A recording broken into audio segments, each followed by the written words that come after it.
So David Dodd here, joined by David Johnston, both who have spent decades in public-private partnerships around climate resilience funding and finance. So David Dodd, feel free to take away with your feature presentation.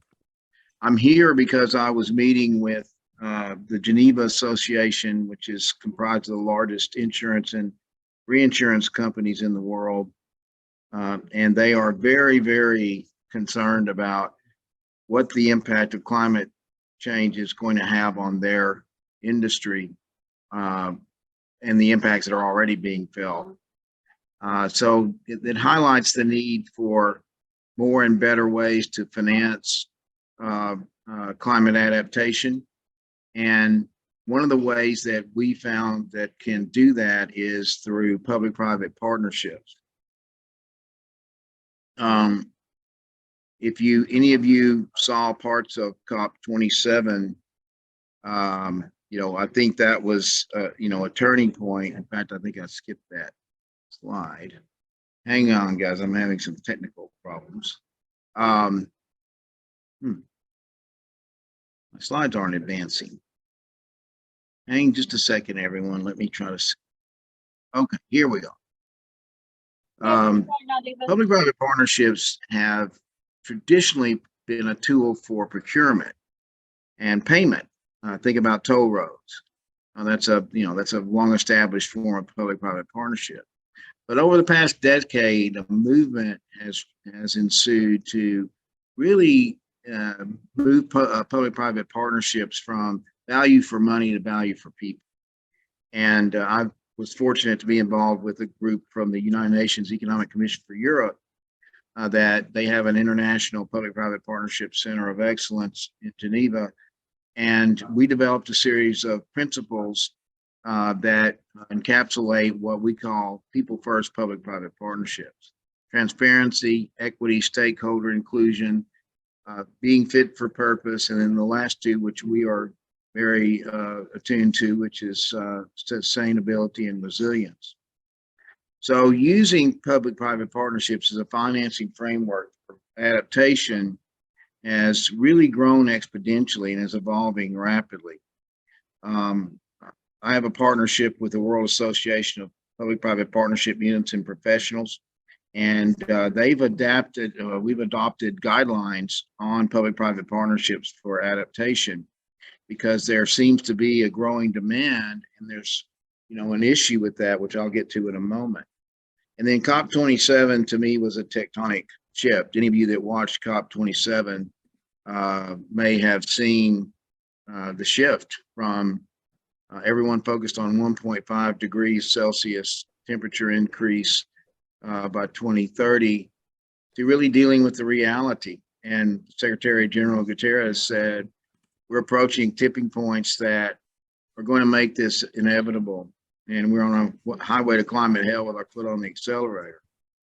And that really, that speech and then subsequent opening speeches, including by President Biden, really kind of shifted the focus. And now they recognize that even if we stopped all emissions now, the implications of that and the changing climate are going to continue for decades to come, if not further.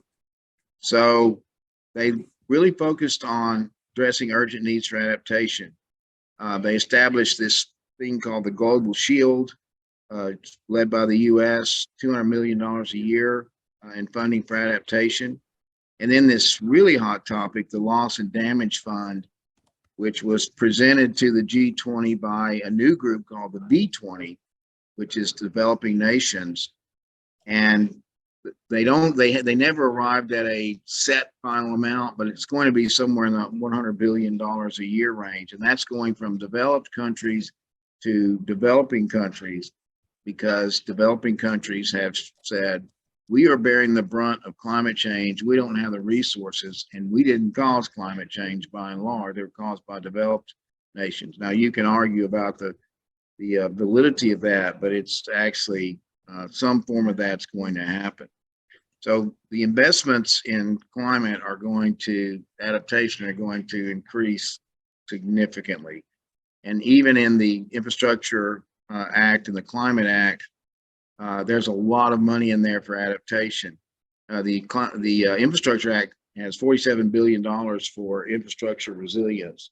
And then the Climate Act has several resilience nuggets hidden among all of the climate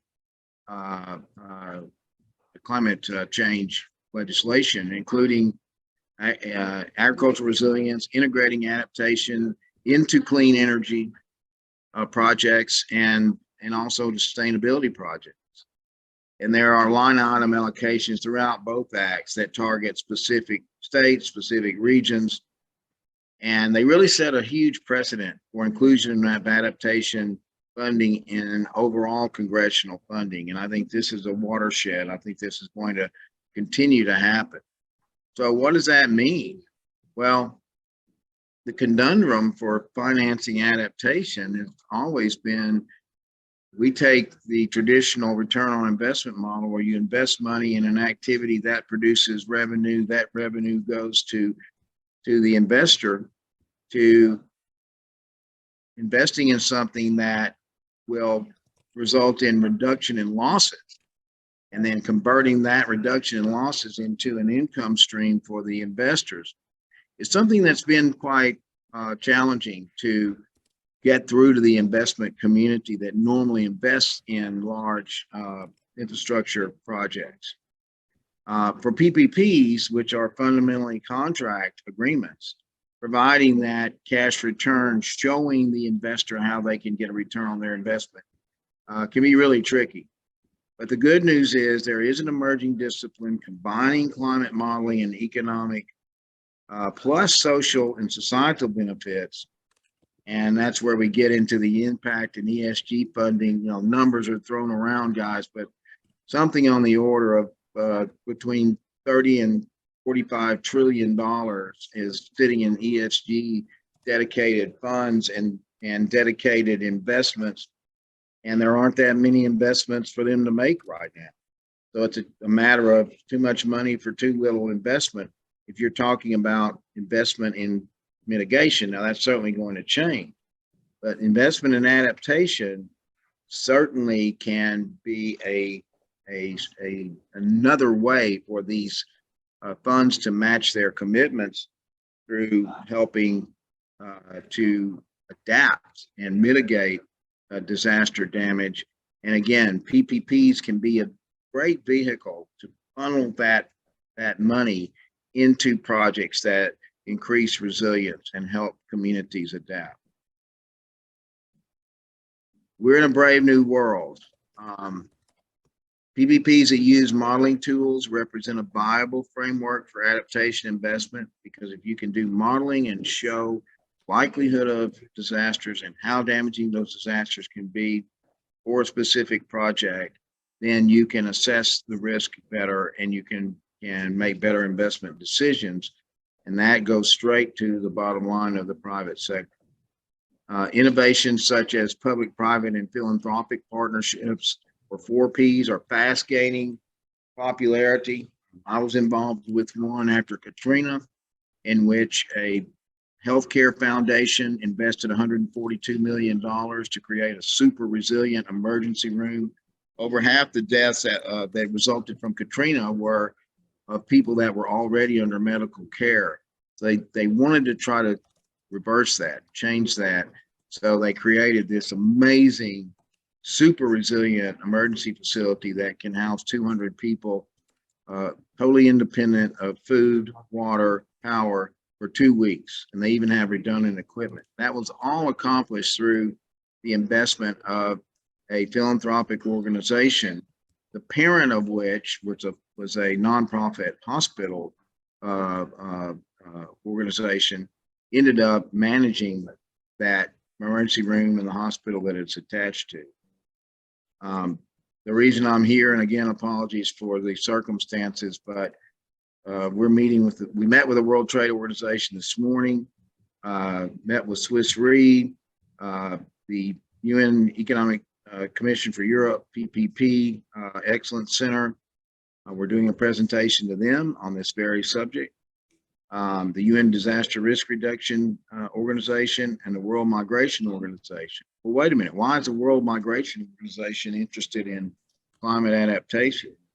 Because they predict that the largest movement of human beings in history is about to occur over the next 30 years. Largest migration event, and it's all because of one thing, climate. So how do countries try to adjust and adapt to this? That's going to be a major issue going forward in our profession. There's no question. The good news is that in all of these efforts, our values, and one of the things that I so love about ASAP is our value system. We value inclusion, we value equity, and we value the meaning of human life. And all of those things are being integrated into these new mechanisms for financing using public-private partnerships. So I want to end on a hopeful sign. I know this was brief, but I'm glad it was brief now because I'm not in the most ideal situation, but I hope that that at least sparked some questions in your mind about what public-private partnerships can do. They're increasingly being tagged as an answer because the public sector simply cannot do this by themselves anymore. It's just going to be impossible. When you're talking about, $2 trillion a year just to keep our current infrastructure and systems in place because of climate, we know that, and damages exceeding $1 trillion a year worldwide. We know that the public sector simply just can't continue to do this by itself. So hopefully this can spark some conversation. I'm hoping that you guys didn't hear a ton of background noise when I was doing this, but if not, then I'm certainly happy to enter into a conversation about the specifics of this and what it can actually do to help us in this monumental task that we all have in climate adaptation. Excellent, David. Now, before we get into the Q&A, I'd like David Johnston to say a few words about his experience and add any additional layers that could support what you just presented. So, David Johnston, go ahead. Let me add a little bit. Great presentation, David D, as always. Good to be talking about this with this group. Let me just reiterate a couple of things. One, there is a lot of money available for public-private partnership investment. In the States, at least, part of the challenge has been to find the appropriate balance of risk-taking between the public and private sectors, and historically, that has not worked out very well from the perspective of the public sector. That's been working through, and I think P3s are getting a better reputation, but lots of things to work out. But there is money on the sideline. Number one. Number two, David, I know you live in this world. It's helpful, I think, to be sure people understand the difference between public-private partnerships, sort of loosely used. Any collaboration between the public and the private sector, which is one bucket. The bucket we're talking about, I think, is, as you put it, sort of contractual-driven public-private partnerships, which at least in the US are primarily a function of state law. And not all states in the US have legislation that provide for P3s.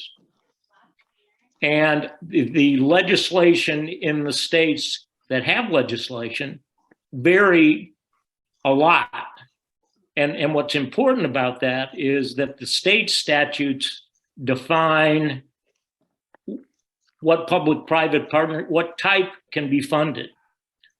Historically, it's been roads, toll roads way back in the early Virginia days.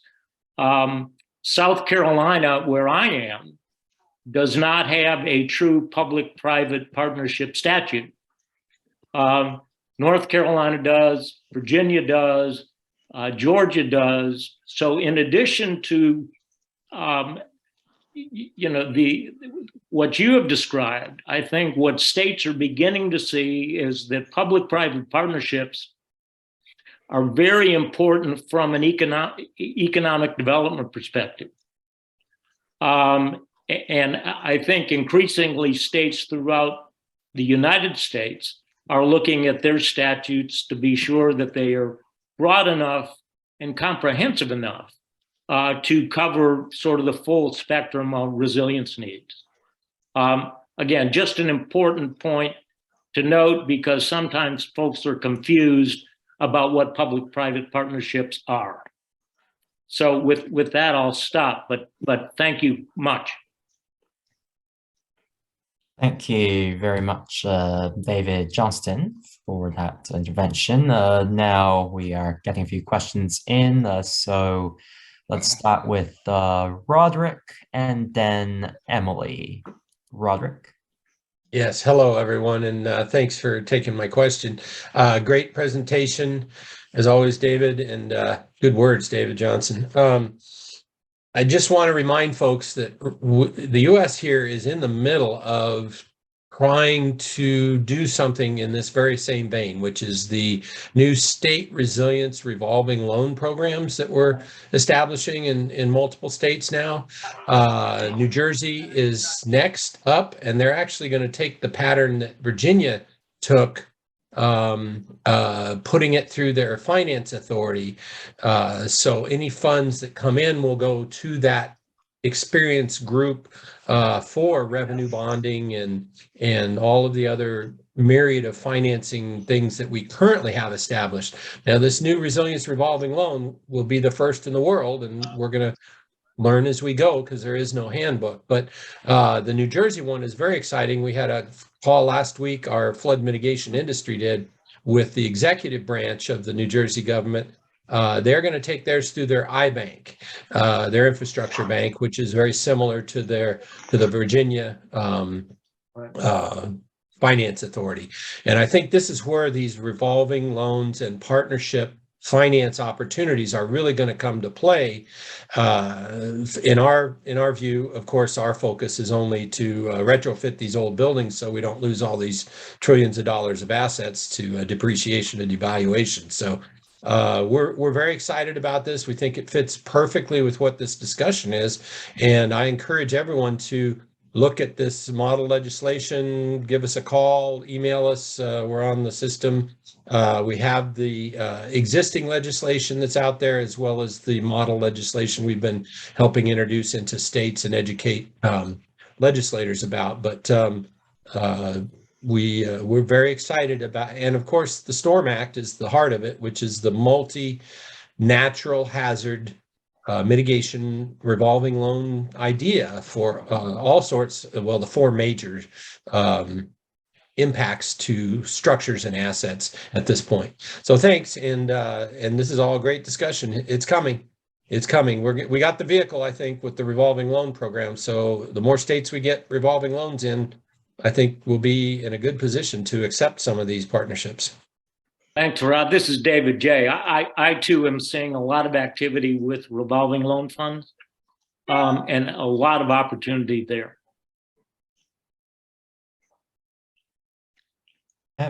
Excellent. David Dodd, if you have any comments before we turn it over to Emily with her question. David, you remuted. Sorry, I just wanted to really thank David Johnston for bringing those issues up, especially given legislation.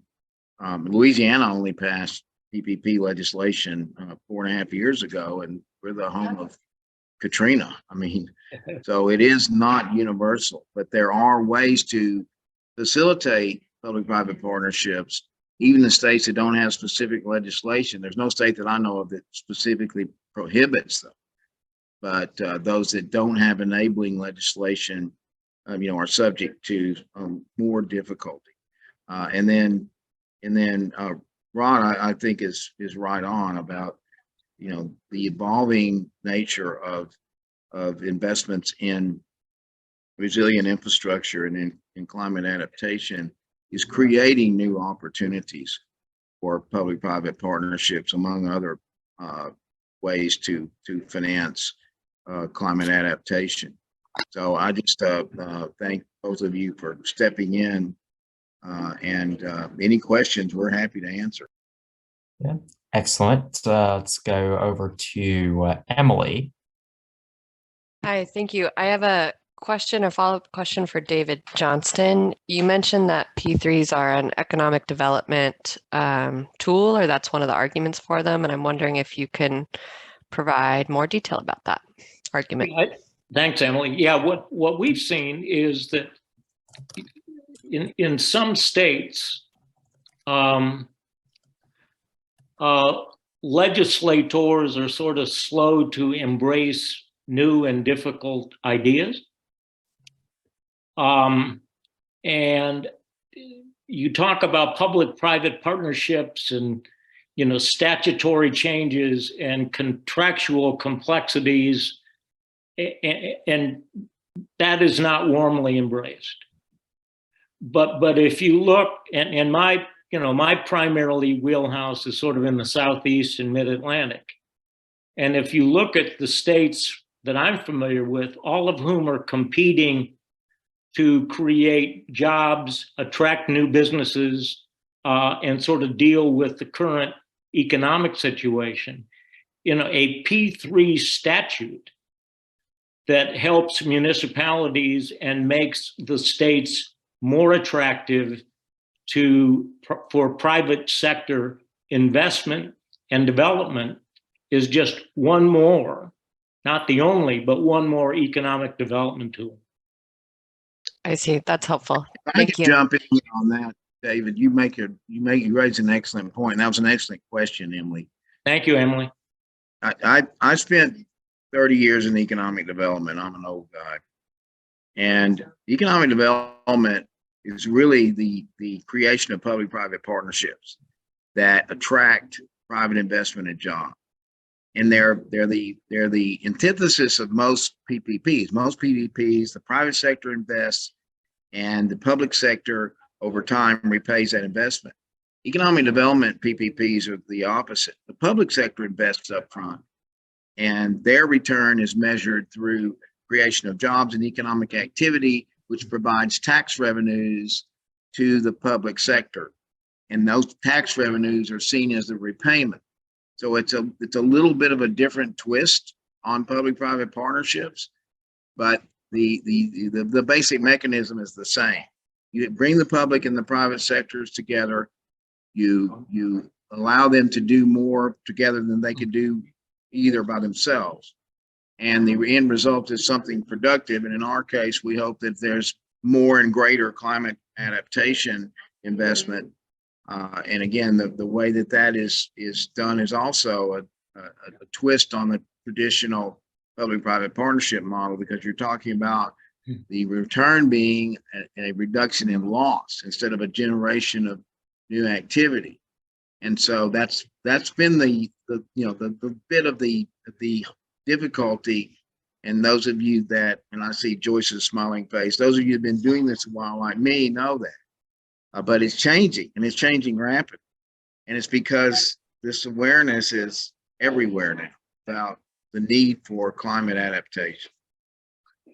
Yeah. And David, if I can add just a point to that, and all of this being very consistent with ASAP's mission, I think as the private sector is looking for different ways to engage, and increasingly truly believes and is committed to the importance of fairness and equity and social justice, The private sector is looking for ways to do that. And you would think it would be obvious, but it's not. So I think public-private partnerships as a way to enhance what the private sector can and wants to do in the fairness and equity arena is becoming increasingly important as well. And I'm seeing even in the state statutes that either exist and are being reviewed or are still underway, that acknowledging equity, fairness in the statutes themselves is starting to happen. So it's the right thing at the right time for what we need and also for what ASAP is doing. Yeah, there are two terms I'll repeat again: environmental, social, and governance, ESG, and impact investing. Yeah. And again, we're talking about somewhere in the neighborhood of 40 or 50 trillion dollars that's sitting out there that wants to be used for this. And I think you're right, David. I think that is part of the driving, and part of the other part of the driving factor is that states increasingly are seeing that better outcomes result when you include fairness and transparency and those principles that I espoused earlier through people first, public-private partnership. So it's all coming together, and it's up to us as adaptation professionals to recognize that and to be aware of where those opportunities. I agree. Yep, indeed. And then to it's a good segue into what Joyce put in the chat, some examples of existing P3 and people first P3s especially, and the amounts that were invested through those mechanisms, and also just of general interest to the whole group, that if you do not mind elaborating a bit more on how these revolving loan funds work and how do they help crowd in private capital into this. So before we get to your responses, David and David, Enrique, go ahead. You had a question, you had a hand raised. Thank you very much. And thank you all for that really illuminating conversation. So Climate Resolve is trying to tackle the urban heat island effect, and we're looking to do it in a way that holistically reduces ambient temperatures in cities. And we've come up with a pretty cool model where we're doing 4 or 5 different strategies in tandem.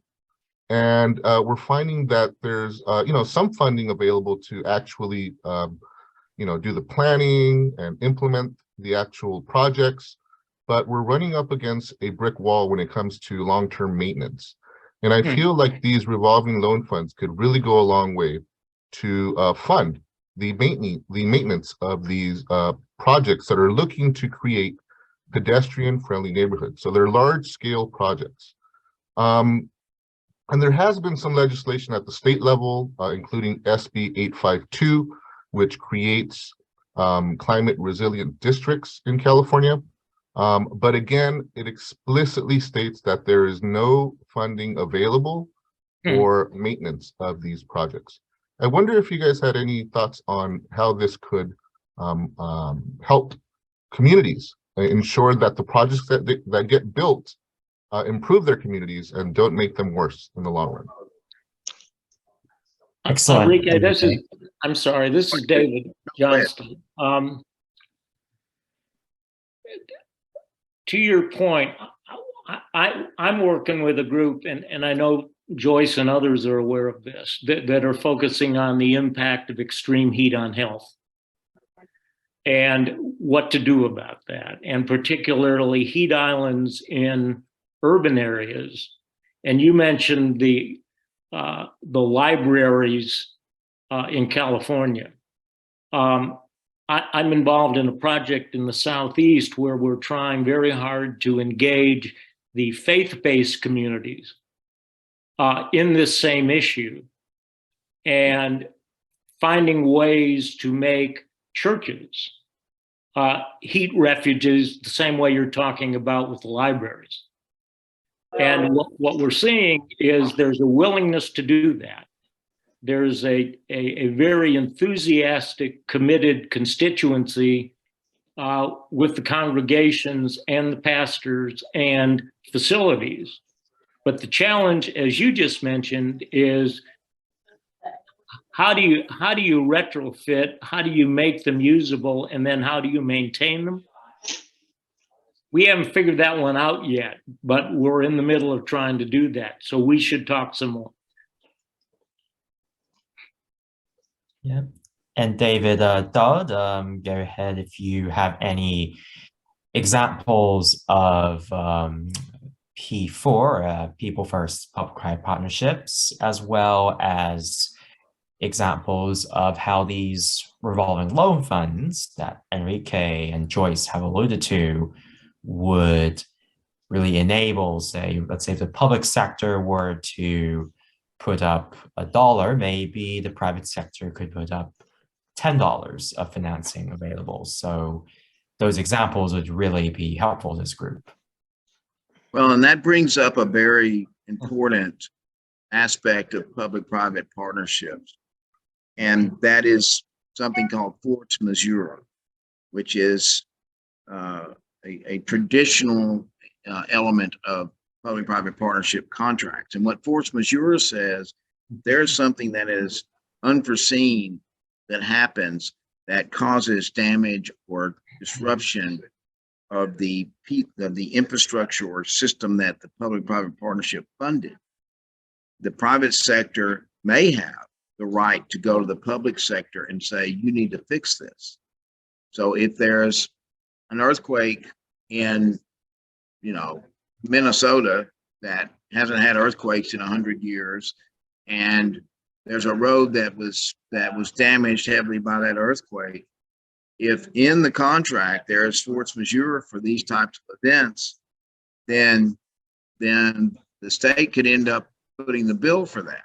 So that's a huge area of concern as climate continues to change as rapidly as it is.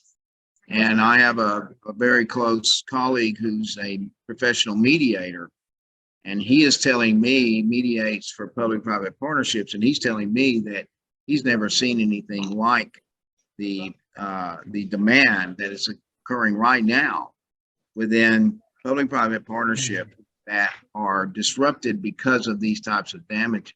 And I'd like to address this issue of maintenance.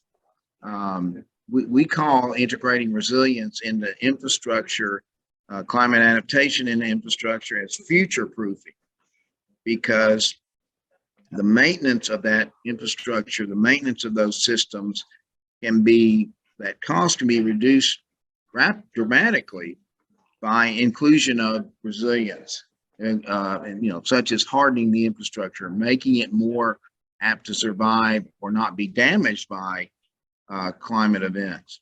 But that is a very important point that often is overlooked, is what about the maintenance of that improvement, or the maintenance of that piece of infrastructure if it's dedicated solely to resilience. I'm sure most of all of you are familiar with the flood protection system around New Orleans, $17 billion investment. It's paid off because Hurricane Ida, which hit on the 16th anniversary of Hurricane Katrina, did not cause the massive flooding and destruction that Katrina did. However, the flood protection system itself is sinking because of the low water table in New Orleans, and they have this thing called subsidence, which causes the streets a lot of problems. What that's causing is that flood protection system is sinking about 1/2 inch a year. So in 30 years, it could be a foot shorter than it is. And we don't even know the implications of that for the strength of the system. So these are all variables that have to be thought about, have to be included when we're talking about these large, significantly expensive projects, so that they can themselves stand the test of time and be resilient. David, if I could build on that for just a minute, to your force majeure comment, which again, for those of you who are lucky enough not to be a lawyer, the force majeure is a provision that you often see in a contract that excuses performance if something happens beyond the control of the parties, but it excuses performance.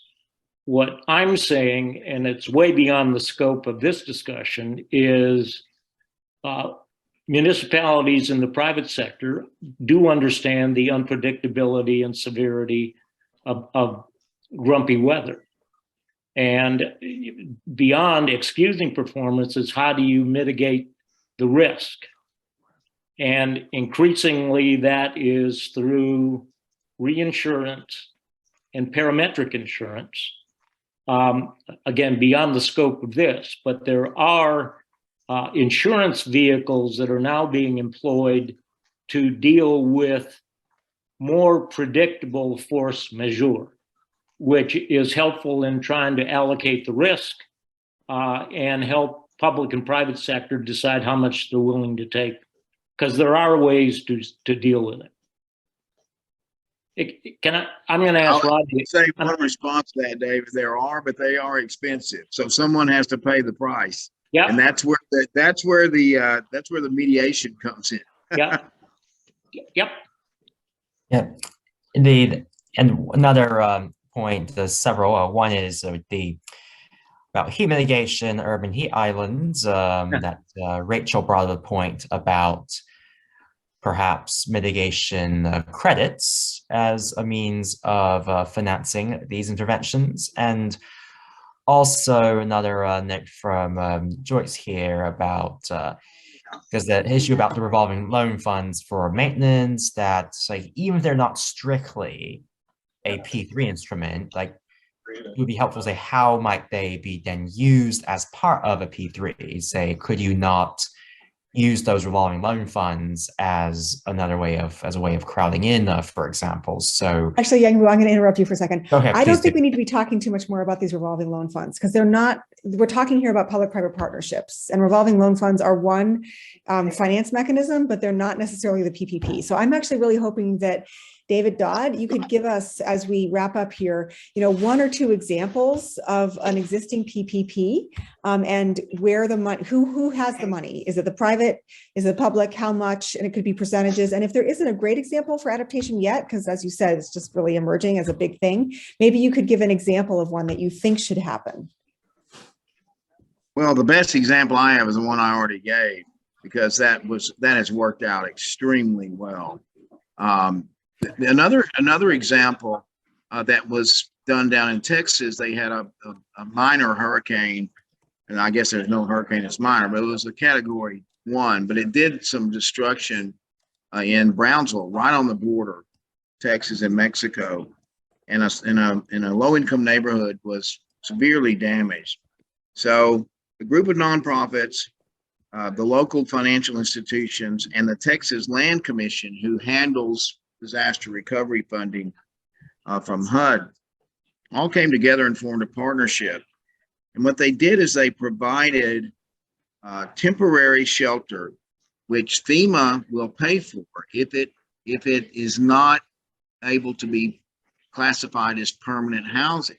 So they got a waiver from FEMA to allow FEMA to fund these $19,000 temporary shelters, and then they made a provision so that they could be converted using a combination of the public funding through the Texas Land Commission and the financial institutions to convert those into permanent homes. And if you know anything about FEMA temporary shelter, normally they use what the FEMA trailers, those are $125,000. So you had a solution that was $19,000 rather than $125,000 that people could take under a donation to a nonprofit that then allowed the people to take the ownership of those homes, use those shelters as collateral to obtain financing from the financial institutions who also contributed as well as provided the financing. And they did a pilot project with 22 homes. This was in 2016. Guess what? All 22 homes are still occupied by their owners. The neighborhood, the owners themselves, the neighborhood said, we have greater pride in the neighborhood. The neighborhood looks better than it did before this happened. That is a non-traditional public-private partnership. You're not dealing with a road, you're dealing with housing. Housing is going to be another one of those issues. We already see it, guys. It's going to be a crisis. So how we can use public-private partnerships to, in a creative way, to solve some of these really pressing problems, Joyce, is going to be a difference maker if we can do that. Yeah. And that's a good segue to Rachel's point about pay for performance. If either of you don't mind elaborating a little bit more, that it's particularly relevant in terms of when you mentioned that if they were able to stay in their homes, as well as the example of New Orleans, that they didn't have much severe flooding. So what would then to be able to incentivize the more effective interventions? So please speak a bit more about pay for performance. Just a quick example. The flood protection system around New Orleans cost $17 billion. That's a lot of money. The estimated reduction in catastrophic loss from Hurricane Ada versus Katrina was $60 billion. They said that if the flood protection had not been put into place and the hurricane, they were almost exactly the same strength when they hit. They were both very high category 4 when they hit New Orleans. Would have been $60 billion. So you make a $17 billion investment and you reduce damages by $60 billion. That's pretty simple math. So again, not every investment is going to provide that scale of return and reduced losses.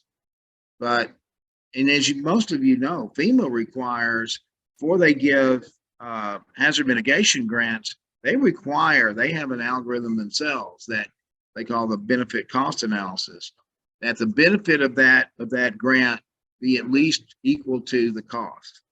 So this is already occurring. We just need to fine tune it, refine it, and use it whenever possible to enable public-private partnerships to meet this, incredible challenge that we all face. Yep. And any example, either of you, from Chris's question of a best practice contract, any good example of that you like to name as we close out? A best practice contract? So like a best practice P3 or P4 in that sense. So what would you cite as an example from which the people in this room could then aim to emulate? Well, I have detailed information on the ones I've already discussed, and I'm happy to post that and provide a link to everyone so they can see in detail, the 3 that I've already described. Those are in my book because I didn't have anything to do with any of those. So I can say this. That seemed like I'm self-selling. Those 3 actually are really, all 3 have been effective and have stood the test of time. And I'm happy to send more detailed information on how those came together, what they entailed, what were the terms, all of those things. Yeah, I may be able to help on this too. I serve as a senior advisor to a group called the P3 Collaborative, which is based in DC, but we have offices in Denver, San Francisco, Washington, and Charleston. And we have a number of resources available through the work that we do, some of which I can share and would be happy to do it. I need to pull out some of those that can be shared from those that cannot. And I'll put some information about this, but if you look at P3 Collaborative. It's a pretty good website with lots of information on it. And I'll- Yambo, along that line, I'll share also links to the World Association of Public-Private Partnership Units and Professionals. They've done a lot. Besides outside of me, they've done a lot in the area of P3s for resilience and resilient infrastructure. And I'm happy to send links to that information as well. Yeah, excellent. And that's just a reminder for all of you, if you haven't done so already, please join the ASAP Slack group. Plenty of resources being shared there as well. So thank you again as we run to the top of the hour. Thank you again, David Dodd and David Johnston, for presenting and sharing your insights. And as Rachel reminded all of us that for this group, it will be a standing group going into fiscal year 2023, given external funding source. So no need to worry about the voting or selection process here. Yeah, and thanks, Brianna, for posting that Slack link up. And also in terms of any pre-holiday preparations, we do have a meeting scheduled for December. It's going to be a bit earlier to account for Christmas and other holidays. Most likely the week before Christmas. We'll keep everyone posted about when it's going to take place. And then after that, of course, then it's back to our regular calendar for January. So again, thanks very much.